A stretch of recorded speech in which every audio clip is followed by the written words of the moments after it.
வணக்கம் வணக்கம் நண்பர்களே. நீங்கள் எப்போதாவது அத்தகைய நாடுகளைப் பற்றி கேள்விப்பட்டிருக்கிறீர்களா? அங்கு ஒரு முழு காடு ஒரு ஜலாஷயத்தில் மூழ்கியிருக்கும். மற்றும் இந்த நாட்டு மக்கள் உலகில் முதல் முறையாக குதிரைகளை வளர்ப்பு விலங்குகளாக மாற்றி அவற்றின் மீது சவாரி செய்வதை கற்றுக்கொண்டார்கள். இந்த நாடு இதுவரை சுமார் 405க்கு மேற்பட்ட அணு சோதனைகளை தாங்கியுள்ளது. இருந்தாலும் இப்போதும் இது வளர்ச்சியடைந்த நாடுகளில் ஒன்றாக கணக்கிடப்படுகிறது.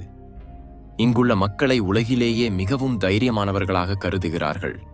ஏனென்றால் அவர்கள் எந்த சூழ்நிலையிலும் பயப்படுவதில்லை என்று சொல்கிறார்கள். இந்த நாட்டில் ஒரு கிராமம் உள்ளது. அங்கு யாரேனும் எந்த வேலையை செய்தாலும், நடந்தாலும் அல்லது பேசிக்கொண்டிருந்தாலும் திடீரென தூக்கத்தில் சரிந்து விடுகிறார்கள். சாலையில் நடந்து கொண்டிருந்தாலும் கூட ஒரே அடியாக தூங்கி அங்கேயே படுத்து விடுகிறார்கள். உங்கள் ஊரில் அல்லது நகரத்தில் இத்தகைய சூழல் ஏற்பட்டால் என்ன ஆகும் என்று ஒருமுறை கற்பனை செய்து பாருங்கள். இப்போது நாம் பேசப்போவது கஜகஸ்தான் நாடு பற்றி. கஜகஸ்தான் நாட்டின் அதிகாரப்பூர்வ பெயர் ரிபப்ளிக் ஆஃப் கஜகஸ்தான். இங்குள்ள மொத்த மக்கள் தொகை சுமார் 1,05,00,000 உள்ளது. மக்கள் தொகை அடிப்படையில் உலகில் இது 64வது இடத்தில் உள்ளது. ஆனால் பரப்பளவு அடிப்படையில் உலகில் 9வது மிகப்பெரிய நாடாக உள்ளது. இது மிகப்பெரிய நாடு. ஒரு முனையிலிருந்து மற்றொரு முனை வரை தூரம் லண்டனிலிருந்து இஸ்தான்புல் வரை உள்ளது போன்றது. இந்த நாடு வடக்கில் ரஷ்யாவுடன், கிழக்கில் சீனாவுடன், தெற்கில் யூஸ்பெகிஸ்தான் மற்றும் துர்க்மெனிஸ்தானுடன், மேற்கில் காஸ்பியன் கடலுடன் எல்லைகளை பகிர்ந்து கொள்கிறது. இது உலகிலேயே மிகப்பெரிய நிலப்பகுதி கொண்ட நாடுகளில் ஒன்று. இங்குள்ள தலைநகரம் நூர் சுல்தான். இது முன்பு அஸ்தானா என்று அழைக்கப்பட்டது. இந்த நகரம் மிகவும் அழகானது. எதிர்கால ஸ்டைல் ஆர்கிடெக்சருடன், அற்புதமான மசூதிகளுடன் மற்றும் ஷாப்பிங் சென்டர்களுடன் நிரம்பியுள்ளது. இங்குள்ள சாலைகளில் ஒரு காகித துண்டு கூட காணப்படாது. அதாவது அவ்வளவு சுத்தமாகவும் சீராகவும் வைத்திருக்கிறார்கள். 4 ஆண்டுகளுக்கு முன்பு வரை இதன் பெயர் அஸ்தானா. ஆனால் 2019 மார்ச் 20ஆம் தேதியில் பாராளுமன்ற முடிவுடன் நூர் சுல்தான் என்று மாற்றப்பட்டது. இந்த நகரத்தில் கோடை காலத்தில் வெப்பம் அதிகமாக இருக்கும். குளிர்காலத்தில் குளிர் மிகவும் கடுமையாக இருக்கும். குளிர்காலத்தில் சராசரி வெப்பநிலை -9.2 டிகிரி செல்சியஸ் இருக்கும். ஜனவரி மாதத்தில் சராசரியாக -14.2 டிகிரி செல்சியஸ் இருக்கும். அதிக குறைந்த வெப்பநிலை -15.5 டிகிரி செல்சியஸ் வரை பதிவாகியுள்ளது. நவம்பரிலிருந்து ஏப்ரல் மாதம் வரை ஆறுகள் அனைத்தும் பனியால் உறைந்து போகும். இந்த நகரத்தை உலகிலேயே மிகவும் குளிரான நகரங்களில் ஒன்றாக கணக்கிடுகிறார்கள். குளிர்காலத்தில் இங்கு சுற்றுலா பயணிகள் மிக குறைவாக வருகிறார்கள். கஜகஸ்தான் மத்திய ஆசியாவில் மிகவும் வளர்ச்சியடைந்த நாடுகளில் ஒன்று. இங்குள்ள கலாச்சாரம், மொழி மற்றும் புவியியல் அனைத்தும் உங்களுக்கு மிகவும் ஆர்வமூட்டுவதாக இருக்கும். இங்கு பெரும்பாலான மக்கள் இஸ்லாம் மதத்தை பின்பற்றுகிறார்கள். இது 8வது நூற்றாண்டில் இங்கு வந்தது. ஆனால் இந்த நாட்டில் 100க்கு மேற்பட்ட வெவ்வேறு இனத்தவர்கள் வசிக்கிறார்கள். அதனால் இங்குள்ள உணவுகளும் மிகவும் வகை வகையாக இருக்கும். ரஷ்யன், யூஸ்பெக், சீனீஸ் மற்றும் இந்தியன் உணவுகள் அனைத்தும் கிடைக்கும். எனவே கஜகஸ்தானில் பயணம் செய்யும் போது நீங்கள் பல நாடுகளின் உணவு ருசியை சுவைக்கலாம். கஜகஸ்தான் என்ற பெயருக்கு அர்த்தம் என்ன தெரியுமா? இது சுதந்திர மக்களின் நாடு என்று அர்த்தம். இங்குள்ள மக்கள், குறிப்பாக பெண்கள், மிகவும் உழைப்பாளிகள். இதில் எந்த சந்தேகமும் இல்லை. இப்போது ஒரு அற்புதமான ஜலாஷயம் பற்றி சொல்ல வேண்டும். நீங்கள் எப்போதாவது ஒரு ஜலாஷயத்தின் உள்ளே முழு காடு மூழ்கியிருக்கும் காட்சியை பார்த்திருக்கிறீர்களா? இல்லை என்றால் கஜகஸ்தானுக்கு ஒரு முறை சென்று பாருங்கள். கைண்டி ஏரி கஜகஸ்தானின் முக்கிய சுற்றுலா ஈர்ப்புகளில் ஒன்று. அதன் அழகு மக்களை ஆச்சரியத்தில் மூழ்கடிக்கும். இந்த ஜலாஷயம் ஆல்மாட்டி நகரத்திலிருந்து 280 கிலோமீட்டர் தொலைவில் உள்ளது. இது கடல் மட்டத்திலிருந்து 2000 மீட்டர் உயரத்தில் உள்ளது. இந்த ஜலாஷயத்தில் பெரிய பெரிய மரங்கள் நீரில் மூழ்கியிருக்கும். அதாவது முழு காடு நீரில் மூழ்கியது போல் தோன்றும். இது 1911 ஆண்டில் வந்த பயங்கர பூகம்பத்தால் உருவானது. பூகம்பத்திற்கு பிறகு பெரிய நிலச்சரிவு ஏற்பட்டு ஒரு பள்ளத்தாக்கு அடைக்கப்பட்டு நீர் நிரம்பியது. இந்த நீர் மிகவும் குளிர்ச்சியாக இருக்கும் மற்றும் அது மரங்களை பாதுகாக்கும் வகையில் செயல்படும். குளிர்காலத்தில் இந்த ஜலாஷயம் பனியால் மூடப்பட்டு ஐஸ் ஹாக்கி விளையாடுவதற்கும் மீன்பிடிப்பதற்கும் மக்களுக்கு விருப்பமான இடமாக மாறும். கஜகஸ்தானில் திருமணங்களுக்கு ஒரு சிறப்பான பாரம்பரியம் உள்ளது. இது சில சமயங்களில் சர்ச்சைகளுக்கு காரணமாகிறது. இந்த பாரம்பரியத்தின்படி மணமகன் தன் மனைவியை கொண்டுவர சொந்தமாக செல்லாமல் தன் உறவினர்களை அனுப்புகிறான். அதாவது மனைவி தன் கணவனுடன் அல்லாமல் அவன் உறவினர்களுடன் வருகிறாள். இதை என்ன என்று சொல்ல வேண்டும் என்று நீங்களே சொல்லுங்கள். இங்குள்ள பாரம்பரிய காலண்டரில் ஒவ்வொரு ஆண்டுக்கும் ஒரு விலங்கின் பெயரை வைக்கிறார்கள். உதாரணமாக குதிரை ஆண்டு, நாய் ஆண்டு, பன்றி ஆண்டு மற்றும் இன்னும் பல. இங்குள்ள மக்கள் மிகவும் சிறப்பான மற்றும் விசித்திரமான நம்பிக்கைகளை கொண்டுள்ளார்கள். நீங்கள் இங்கு பல ஆச்சரியமான விஷயங்களை பார்ப்பீர்கள். அவை வேறு எந்த நாட்டிலும் காணப்படாது. உதாரணமாக, வீட்டில் சீட்டி அடித்தால் வாழ்நாள் முழுவதும் ஏழ்மை வரும் என்று அவர்கள் நம்புகிறார்கள் மற்றும் வீட்டில் பாடல்கள் பாடக்கூடாது என்றும் நம்புகிறார்கள்.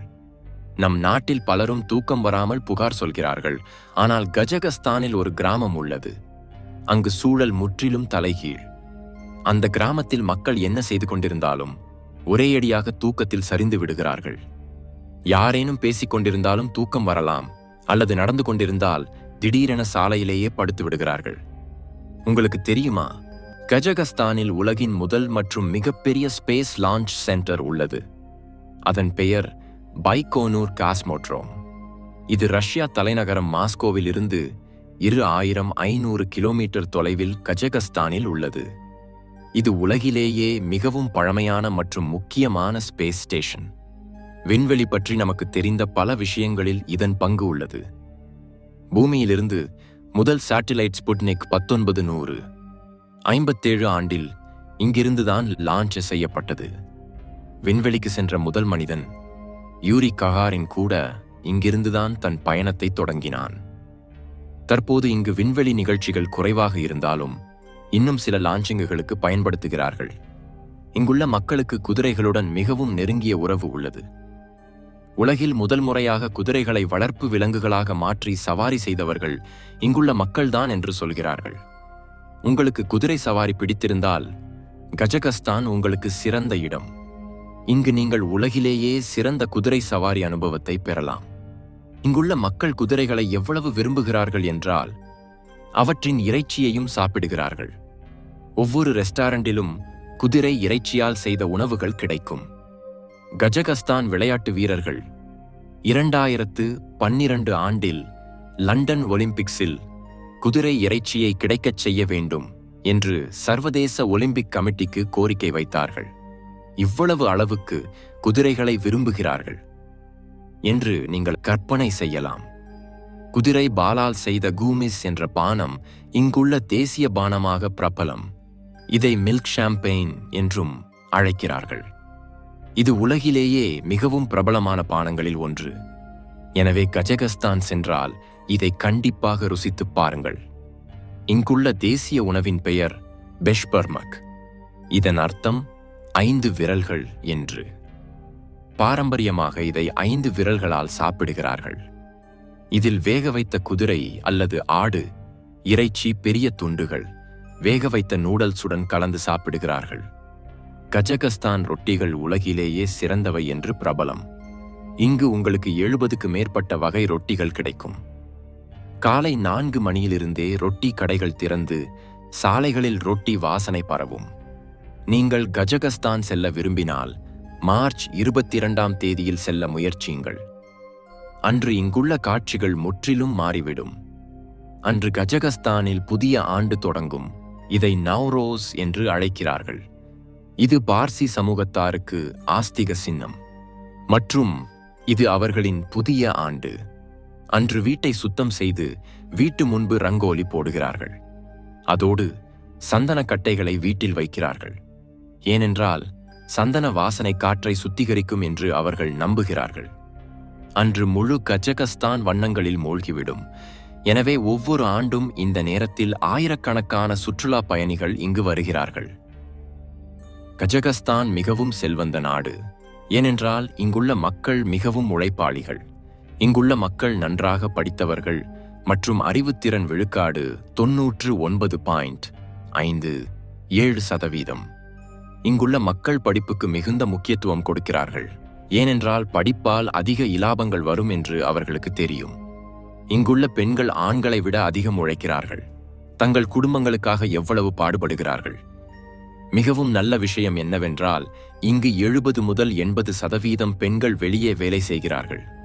இங்குள்ள பெண்கள் வங்கிகள், பள்ளிகள் மற்றும் கல்லூரிகளில் அதிகம் வேலை செய்கிறார்கள் மற்றும் நாட்டை முன்னேற்றுவதில் உதவி செய்கிறார்கள். கஜகஸ்தான் மிகவும் சம்பளம் நிறைந்த நாடு. இங்குள்ள மக்களுக்கு பணக்குறை என்று இல்லை. இதற்கு முக்கிய காரணம் இங்குள்ள எண்ணெய் மற்றும் வாயு வளங்கள். அதோடு கனிம வளமும் இங்கு மிக அதிகம் உள்ளது. கரசகன் ஆயில் ஃபீல்ட் உலகிலேயே மிகப்பெரிய ஆயில் ஃபீல்டுகளில் ஒன்று. இது 19 கிலோமீட்டர் அகலம், 21 கிலோமீட்டர் நீளம் மற்றும் 90-170 சதுர கிலோமீட்டர் பரப்பு கொண்டது. இது நாட்டின் வரலாற்றில் மிகப்பெரிய கண்டுபிடிப்புகளில் ஒன்று மற்றும் எண்ணெய் ஏற்றுமதியில் நாட்டுக்கு முதல் இடம் கொண்டு வந்தது. நமக்கு தெரிந்தபடி ஆப்பிள்கள் சேமி மத்திய ஆசியா மலைகளில் உருவானவை. ஆனால் விஞ்ஞானிகள் சொல்வது போல் முதல் சேமி மரங்கள் சுமார் 2 கோடி ஆண்டுகளுக்கு முன்பு கஜகஸ்தானின் அல்மாட்டி பகுதி சுற்றுப்புறத்தில் உருவானவை. அல்மாட்டி என்ற பெயருக்கு அர்த்தம் சேமிகளின் இடம் என்று. இப்போதும் இங்கு காட்டு சேமி மரங்கள் உள்ளன. கஜகஸ்தானில் பார்க்க வேண்டிய விஷயங்கள் நிறைய உள்ளன. நீங்கள் ஒரு செகண்ட் கூட சலிப்படைய மாட்டீர்கள். இங்கு 19 யுனெஸ்கோ உலக பாரம்பரிய தளங்கள் உள்ளன. நீங்கள் அவற்றை சந்தித்து கஜகஸ்தான் வரலாற்றை தெரிந்து கொள்ளலாம்.